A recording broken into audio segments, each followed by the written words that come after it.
ખાસ કરીને સરદાર સરોવર ડેમના માધ્યમથી ધોળીધજા ડેમ અને ધોળીધજા ડેમના માધ્યમથી સૌરાષ્ટ્રમાં જે સૌની યોજનાની 4 લિંક L1, L2, L3 અને L4 એમાં આજે અહીંયા રાજકોટને અને જામનગર જિલ્લાને લાગે વળગે ત્યાં સુધી લિંક 1 અને લિંક 3 અને મારા વિસ્તારને લાગે વળગે ત્યાં સુધી લિંક 4માંથી સિંચાઈનું પાણી અપાય છે।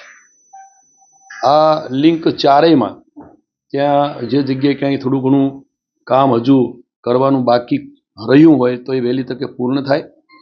ક્યાંક આ સૌરાષ્ટ્રમાંથી કેટલાક લિંકમાંથી 3 કિલોમીટરની મર્યાદામાં તળાવ જોડવા માટેની આ સૌરાષ્ટ્રના ખેડૂતોની લોકોની માંગણી હતી।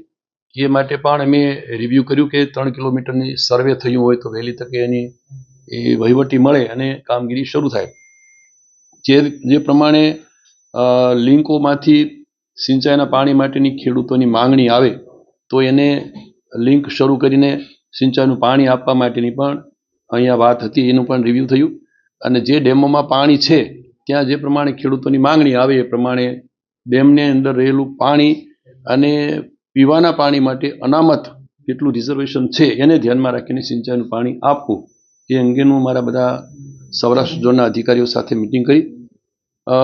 જિલ્લા પંચાયત હસ્તકની સિંચાઈની યોજનાઓ હોય, સ્ટેટ હસ્તકની સિંચાઈની યોજનાઓ હોય, એ યોજનાઓમાં પણ કોઈ કાંઈ રિનોવેશન નવીનીકરણ કરવાનું થતું હોય ને આગામી દિવસમાં હજુ પણ ક્યાંક નાના મોટા ચેકડેમ રિપેર કરવાના હોય, એમાં એની સ્કીમ હોય, એને ડીપનિંગ કરવાની હોય, રિનોવેશન કરવાની હોય, તમામ સિંચાઈને લગતી બાબતોનું અમે રિવ્યૂ કર્યું અમારા અધિકારીઓને સાથે રાખીને। અને એકાદ મહિનામાં બજેટ શરૂ થતાં પહેલાં આ બધું જ ધ્યાન ઉપર મુકાય કે ક્યાંક શું કરવા જેવું છે કે જેથી કરીને એનું ત્યાં વિધાનસભા વખતે પણ સૌરાષ્ટ્રમાં સિંચાઈની યોજનાને લગતી કોઈ સમસ્યા ન રહે એવો પ્રયત્ન કરી। અત્યારે અમે શિયાળા પૂરતો તો આયોજન કરી લીધું છે કે લિંક 4માંથી અમે ત્યાં તળાવોને જોડ્યા છે।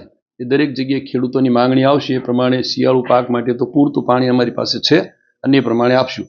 તળાવોમાં પણ લગભગ મોટાભાગના તળાવોમાં પણ પૂરતું પાણી છે કે જેથી કરીને શિયાળુ પાક લેવામાં કોઈ અત્યારે સમસ્યા ન રહે એ રીતનું અત્યારનું અમાન્ય મારા મુખ્યમંત્રી આદરણીય ભૂપેન્દ્રભાઈ અમને આયોજન કરાવ્યું છે અને એ પ્રમાણે અમે કામગીરી કરી રહ્યા છીએ।